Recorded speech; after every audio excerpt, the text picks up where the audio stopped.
বলো। তুমি মাছ মাংস খাও না বলে সয়াবিন দিয়ে একটা বিরিয়ানি বানাতে না, ওটা কিভাবে বানাতে একটু বলো তো। সয়াবিনের বিরিয়ানি তো ওই তো প্রথমে 1 কাপ সয়াবিন নুন আর গরম জল দিয়ে ভিজিয়ে রাখবি আধ ঘন্টা।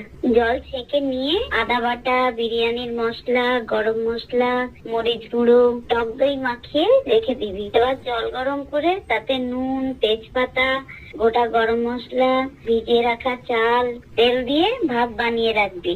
এবার একটা কড়াই সাদা তেল, ঘি দিয়ে পেঁয়াজ কুচি ভেজে বেরেস্তা তুলে রেখে ম্যারিনেট করা সয়াবিন দিয়ে সামান্য চিনি, কেশর ভিজানো দুধ আর কেওড়া জল দিয়ে কষে ভাত চাপা দিয়ে উপরে বেরেস্তা, কেশর ভেজানো দুধ, চিনি, ঘি, বিরিয়ানির মশলা দিয়ে ঢেকে 10 মিনিট কম আছে কিছুক্ষণ রেখে ঢাকা খুলে সবকিছু মিশিয়ে আবার 5 মিনিট